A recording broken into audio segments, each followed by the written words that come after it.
Matelo ko today, isa pa rin ito ka nagawa pagkato kita luwag na nagpagawa niya. Amen. 2 Timothy 2:15 study to show the strength of God to God about man that needed not to be ashamed, rightly dividing the word of truth. Amen. Mateo 5:8, mapalad ang mga may malinis na puso sapagkat makikita nila ang Diyos. Amen. Hebreo 12:14. Sundin ninyo ang kapayapaan sa lahat ng mga tao at ang pagpakabanal na kung wala ito'y sino man ay hindi makakita sa kanila. Amen. Proverbs 3:5. Trust in the Lord with all your heart and lean not with your own understanding. Amen. Philippians 4:4. Magala kayo inulit ko mga ganyan. Jesus mo sa pasimula na ilikha ng Diyos ang langit at lupa. Amen. Mateo 4:4, hindi lamang sa pinapanood ko ang tao, kundi sa bawat salita ng mga tao sa bibig ng Diyos. Amen. Matthew 10:16, narito sinusulong ko yung gaya ng mga tupa sa gitna ng mga lobo. Kayo may mga pangatalim gaya ng mga ahas at mga pangatitimang gaya ng pangkat. Amen. Tito mga dos, sa pag-asa sa buhay na walang hanggan, na pinangako ng Diyos na di makapagsisinungaling buhat pa sa panahon ko ng hanggan. Pagpalain po ang salita nating mga Panginoon at binibig ko po ang panalangin sa mga memory verse sa ating preacher sa aming po. Praise the Lord, hallelujah. Dakilang Diyos sa mga pangyarihan sa lahat ng mga banal, pinupuhi at pinasalamatan ka namin sa umagang ito, Panginoon. Salamat sa iyong mga salita, Panginoon, na sa aming puso at isipan, Panginoon, na aming pong narinig sa bawat isang Panginoon. Salamat sa iyong salita na ito ay ilaw sa aming daraanan upang ang katotohanan na aming pumakamtan, Panginoon, na kami po'y paroon sa inyo, Panginoon. Salamat po sa araw-araw na binigay mo na nalis sa wisdom, Panginoon, na kami po'y nanatili sa iyo. At kung aking binabalik ang pagpupurit, pagpasalamat sa iyong pangalan lamang sa pangalan ni Jesus. Amen and amen. Amen. Praise God. Hallelujah. Hallelujah. Diyos. God bless you, preacher sa panalangin. Praise God. Hallelujah. At tayo po narito na sa pagpapahayag ng kabutihan sa loob ng isang linggo na tayo po iningatan ng Diyos, pinabayan sa ating anak buhay, pinagaling sa iba't ibang uri ng karamdaman. Pinagpala, pinamang ng Diyos mga kapatid. Ating hayag upang maging kalakasan ng ating kapatiran habang po tayo ay nagantay sa pagbabalik po ng ating mga Panginoon. Hallelujah. At binibigay ko po ang pagkataon sa ating mangkulin sa kanya po ang pagkataon.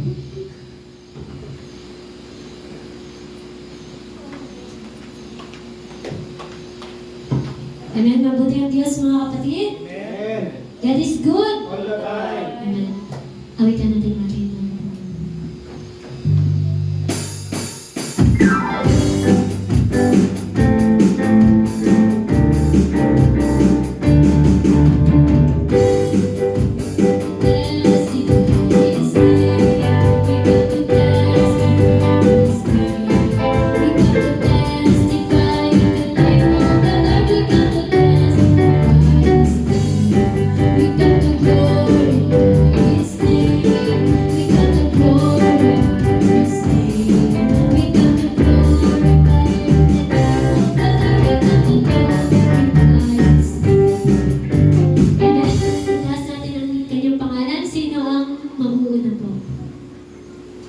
Mabuti ang Diyos, mga kapatid.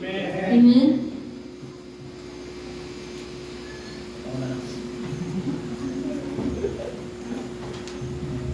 Praise the Lord, hallelujah. Ay isang magandang umaga sa ating lahat, mga kapatid, mga minamahal.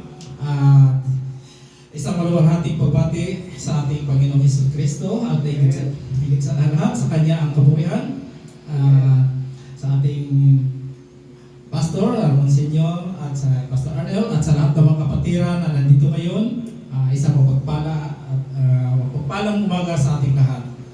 Ako po ay magpatutuo, mga kapatid, sa lahat ng bagay, the good times and the bad times na nangyari sa buhay ko sa isang linggo. At salamat sa kanyang mga gabay. Kahit pa man sa mga kabila ng mga problema o mga pagkakukutya, ay nandiyan pa rin ang kapayapaan sa aking buhay. wisdom na kanya binigay. Ngayong nakaraang mga linggo mga kapatid ay marami pong problema sa site sa aming ginagawahan. Dahil hindi po sa akin nagaling kundi sa aking mga tauhan na minsan iwan ko nga ba siguro yung mga bagay na yun ay talagang pinapatigas ng kaaway yung kanilang mga puso. Ilang instructions ko sa kanila na huwag gawin ang mga bagay na nasisira ang yung mga tao nito. Yung ginapukpok yung mga yung sail wall na hardiplex na para sa outlet, kaputasan, pinupukpok nila. Sabi ko huwag yung pukpukin. Sabi ko barinahin nyo at saka lagariin kung ano man yung mga bungi-bungi dyan para ilang ulit ko silang sinasabihan, talagang ayaw makinig mga kapatid. So ganun nga ang nangyari. Nag-overtime alas 6 ng hapon, umakyat yung isang tauhan. Sabi niya po, nasira ko yung isang dingding. Bakit? Ano ginawa mo? Pinupok ko. Yun nga sabi ko sa inyo. Sabi ko, yun ang sinabi ko sa inyo. Tapos nakapinis na siya, nakaduko, pinis isang pintura. Alam niyo kasi pag tinatawag na duko, yung plain siya, pero makinis na. So, okay lang. Pagka inamugahan, nakita ng forma ng interior yung ginawa biglang sumigaw, tinawag ako. Grabe yan talaga. Anong ginawa mo dito? Doon ano yung por? Sabi ko, yun. Tinuro niya yung nabitak na na joint ng wall. Grabe, ang galit niya sa akin. Grabe, parang kainin talaga. Ganyan. So, kalmado lang po. Sabi ko, por, pakinggan mo muna ako. Sabi ko, matagal na sana yan, tapos yun. Kaso lang, hinold dyan ang engineer namin. Sabi ko, kung ako lang, sana tapos na yan. At saka yung tauhan ko, ilang beses ko na rin sinabihan na gano'n ang gawin, huwag kayo pupukin, huwag yan. Tawag nito, sabi ko lagariin at saka barinahin para maganda yung pagkagawa. So, kaso lang hindi lang ako sinunod, iwan ko kung anong nangyari sa kanila, ilang beses, hindi isa, dalawa, tatlo, kasi abihan ko, ganun pa rin ginagawa. So, bigla niya sinuntok yung wall. Ako kalmado pa rin ko, nandiyan kami, magkatabi kami. Grabe galit niya sa akin. At saka, naano ko rin sa sarili ko na hindi ako nauulit. Dahil alam ko ang Diyos ay narito sa akin. Ang Diyos na magprotekta. Hindi ko sabi ko. In-explain ko sa kanya at doon na medyo na siya. Sabi niya, ipaano ko daw sa itaas, paabot niya sa itaas. Okay ko naman problema po. Ganun nga, mga kapatid. Sabi ko, sa isip ko lang, papaalis na nga ako, madami pa rin problema. Yun nga, dahil sa katauhan ko, kaya nga ako mag-resign ng mga dahil sa mga tauhan ko, na ganun nga issue sa akin, na kung kada talikod ko, hindi nakikilos, so makikita, ganun nga ang nangyari sa akin. Pero, kaya nga mga kapatid, kinabukasan, yung isang kong tauhan din doon sa isang area, sinabi ko sa kanya na yung strip light na natawag na strip light, yung ilaw sa gilid ng wall para sa hagdan. Sabi ko, tansian nyo para tuwid ang ganyan, tuwid.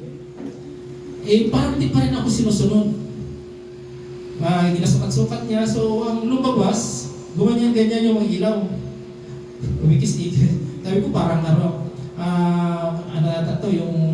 sabi ko parang alon din talaga guys, naman to, resort. So hindi siya nakinig. So absent siya ng nakaraan, so ako na ang gumawa. Pinaklas ko lahat yun. Saka itansian. So yun nga, natapos ko. So tuwid ka. Sabi ko kasi, pag magbaba yung customer, makita niya na tuwid yung dito sa step. So ganun niya mga kapatid. At sinabihan ko sila, ako, sabi ko, malumanay ako magsabi sa inyo, ng utos sa inyo. Pero huwag yung hintayin na mawala ang pasensya ko na baka magsigawan tayo dito. Alam nyo na, nangyari kahapon, kanina lang na binulyawan ako, pero okay lang. Dahil di na rin ako nag-react, malumanay pa rin ang boses ko. Pero kung kayo, kung ayaw yung sundin ako, sa inyo na yan, sabi ko. So, ganun nga. At yung mga kasama ko rin sa iba rin area na assign, so pinagsabihan din yung isa kong tauhan na gumawa noon. Sundin mo si Foreman para ng huwag kong ganun. So, salamat din ako sa mga kasamahan ko na iba na nakaintindi din. At saka, kinabukasan mga kapatid, at pasalamat din ako sa Panginoon na yung bumulyaw sa akin at tinawag ako por. Itong yung dito na site, mag-hollow blocks pa kami, yung layout yung ayusin, pakiayos na lang. So, doon ko na malumanay na yung yung kanyang boses. So, hindi naman tayo sabi na tawag dito na kim-kim ng galit, no? Dahil alam natin na sa atin ngayon ng mga tinatawag natin tayo ay binago ng Diyos. So, lahat ng bagay na yun pinapalagpas natin. So, okay lang po, sabi ko, ayusin ko yan.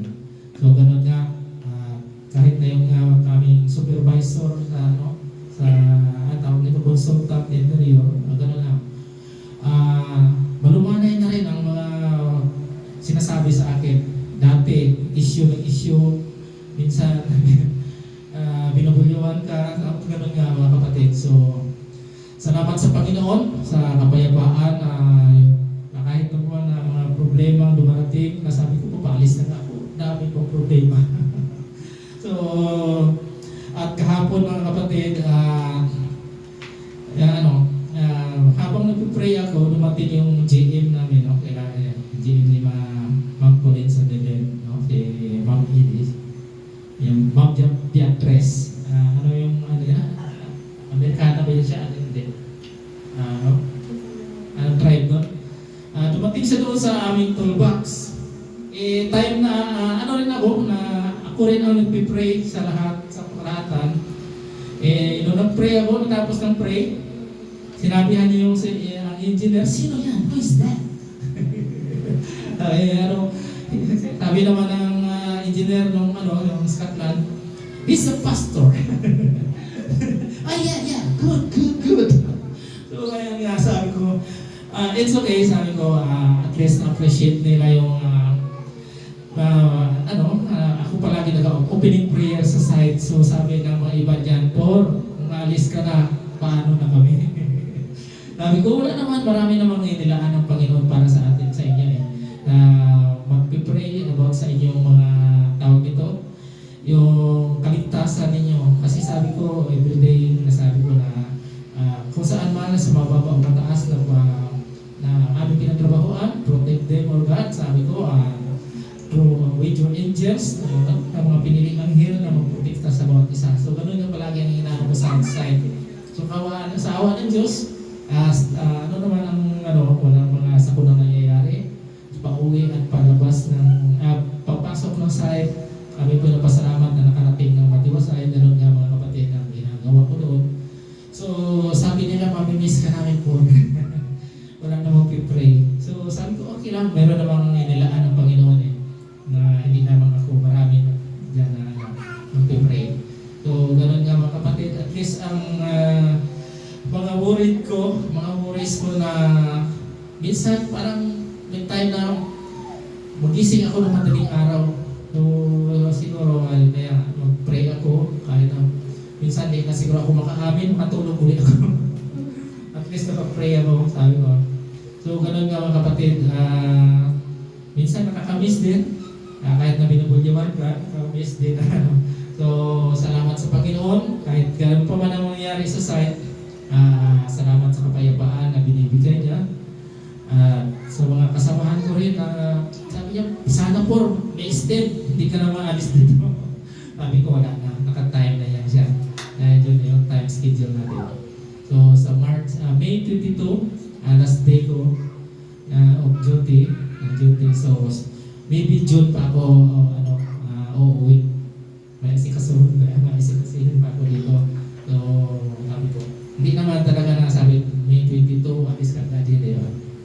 matili pa siguro ako mga 1 to 2 weeks siguro. Kasi may pasiwan pa ako dito. Ganun nga mga kapatid. So, salamat sa Panginoon. Alayan ko na siyang mga awitin sa inyo mga kapatid. Alay ko.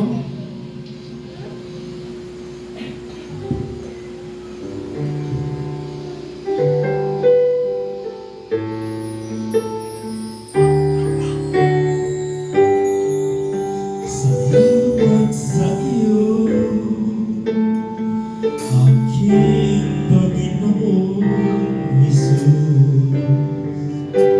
Ako'y inibig mo at inaging lubos. Ang tanging alay ko sa iyo, aking Ama, ay buong buhay ko, puso kang luwan. Hindi makaya na may pagkaloob, mamahalin iyas, ni gintong kaloob. Ang panalangin na may gamitin, ang tanging alay ko ay ito lamang, Ama. Wala nang iba pa akong hinihiling. Di ko akalain na ako ay binigyang pansin. Taong tulad ko'y di dapat mahalin. Ang tanging alay ko sa'yo, aking Ama, ay buong buhay ko, puso kang luwan. Hindi makaya na may pagkaloob, mamahalin iyas, ni gintong nilubog. Tanging dalangin, Diyos ay tanggapin. Ang tanging alay ko, nawa ay gamitin. Ito lamang, Ama, wala nang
ating kapatid na nagpatutuwa. At sino pa po mga kapatid?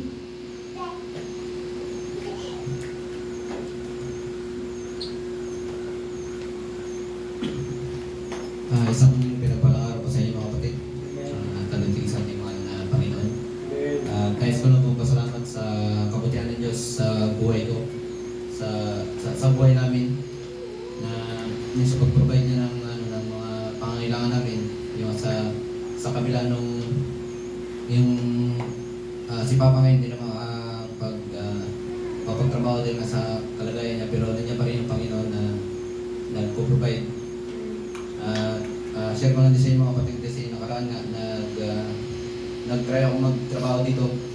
So, part-time ako kasi sabi ko para makasupport sa sarili ko, pero hindi rin ako tumagal kasi yung isa sa mga rason kasi yung linggo kasi may pasok. So decide agad ako na umalis kasi siyempre bilang Kristiyano yung isa sa pinakamalagang araw yung sa atin yung linggo. At yun, sa Panginoon ko lang po yung nasa lahat at siyempre hindi ko rin kumbaga mas malaki, mas mahalaga yung obligasyon ko sa Panginoon kaysa sa anumang bagay na makalupa mga kapatid. Kaya yun, salamat sa Panginoon sa pag-ingat, sa mga paalala, sa mga taong ginagamit niya para magpatuloy ng pagpapala. Yan naman po at aking tataas ang pangalan ng ating Panginoon.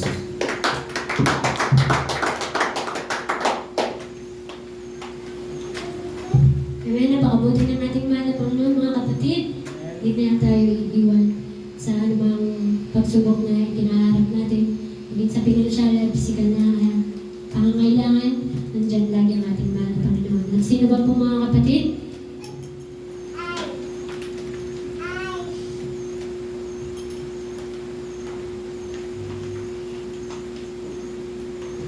Praise the Lord, ang Diyos ay mabuti sa lahat ng panahon. Amen? Nagpapasalamat po ako sa ating mahal na Panginoon mga kapatid dahil nakapagdala po ako ng church dito sa church ng Barangay 5 at para papurihan ang ating mahal na Panginoon sa araw na ito at salamat din sa ating mahal na Panginoon sa pag-guide niya sa akin habang nandito pa ako sa Coron kasi patuloy man na nag-worry ang aking mga magulang pero nandun yung pag-iingat ng ating mahal na Panginoon dahil hindi niya hayaan na mapahamak ang kanyang mga anak. Kaya sa Diyos ang pinakamataas na papuri, sa Kanya lang po ang lahat.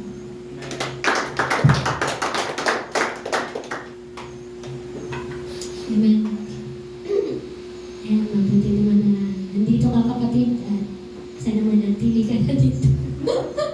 Ayan, lahat talaga yung nais ng mga kapatid talaga na ako nagdanais talaga ako na may magawak na instrument mga kapatid kasi nakita niyo mga kapatid na kumpleto yung lead guitar na lang yung kulang pero halos kumpleto ng mga kapatid sa ibang simbahan. Gitara lang pero yun nga mga kapatid na naisip ba natin na dito sa ating simbahan mga kapatid na magkaroon tayo ng mga willing talaga magpagamit dito mga kapatid. At salamat sa bawat isa sa atin na naririto at sino pa po mga kapatid na pinagpala ng ating mahal na Panginoon. Kaya kung wala po, ako po muna, nagpapasalamat ako sa ating mahal na Panginoon sa araw-araw mga kapatid. Nagpapasalamat din ako sa ilang buwan natin na ubo pero hindi ko dinamdam ito mga kapatid kasi yung Diyos natin ay mabuti. So mga kapatid, nagpapasalamat ako sa ating mahal na Panginoon kasi maging sa pinansyal, sa physical na pangangailangan talaga mga kapatid, maging sa emotional. Yun nga, nagpapasalamat ako sa ating mahal na Panginoon. Minsan maisip ko mga kapatid na yung parang hindi po ako sanay na magsubok ba kahit kina mama kasi ayaw kong mag-alala ba. So nagpapasalamat ako sa ating mahal na Panginoon na mayroong tayong Panginoon mga kapatid na malapitan natin sa araw-araw.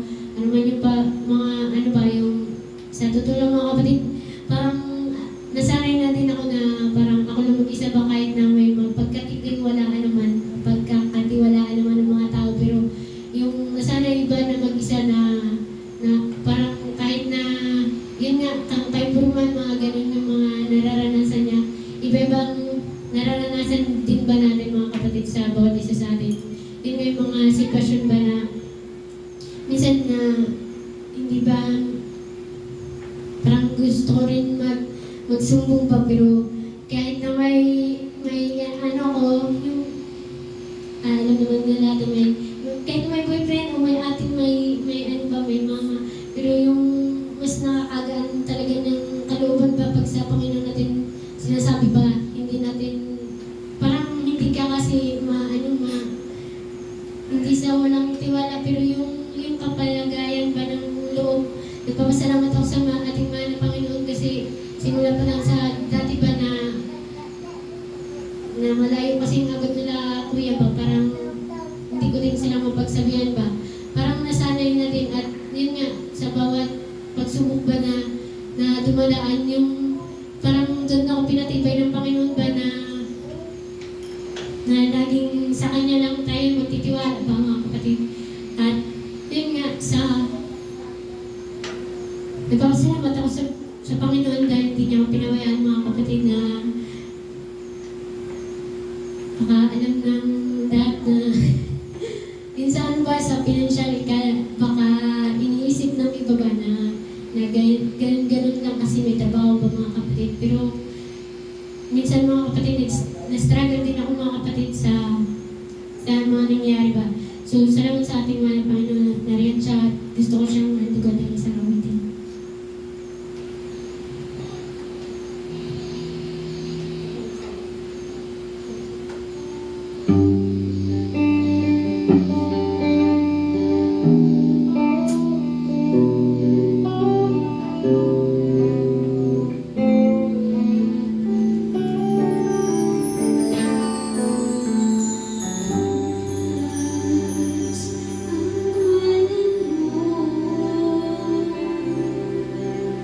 Panginoon, hari ka ng buhay ko.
First God, isang magandang umaga po sa inyong lahat, ating mga beloved pastor, sa inyo pong lahat at lalo tigit sa ating mahal na Panginoon.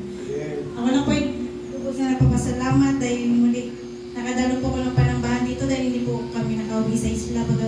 Siguro inabot ko ng pagod yung aking kasama dahil po sa trabaho. Kaya naisipan ko na lang po na dito na lang po muli kayo manambahan. At bilang karagdagan po, ako po magandang gawin sa ating mahal na Panginoon.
natin siyang itaas. At sino po mga kapatid?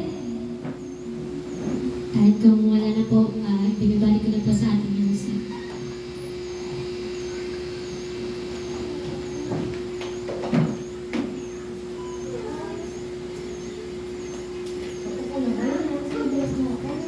God bless you, Ma'am Colleen, sa pagdala ng tigpatotoo. Praise God. Hallelujah. Isang malakas na palakpak po sa ating mga Diyos. At tayo po ay narito na, mga kapatid, sa pagbibigay ng mga kaloob, mga ikasampung bahagi, kakando. Ibalik po natin sa ating mahal na Panginoon yung para sa Kanya, sapagkat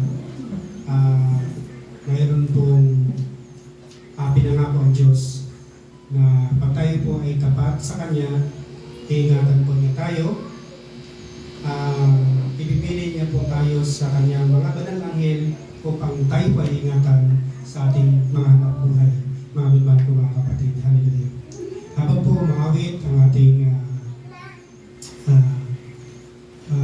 Sister Melissa, bigyan po natin yung mga kaloob, yung kasamang bahagi at ito. Praise God. Hallelujah.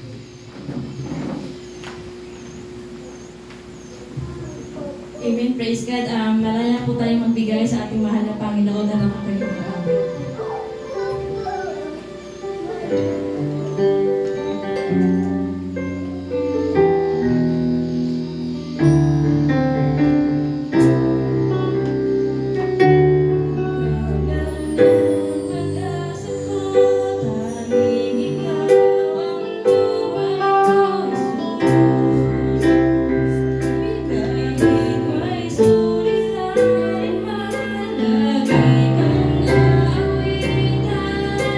Ikaw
Israel. Praise God. Hallelujah.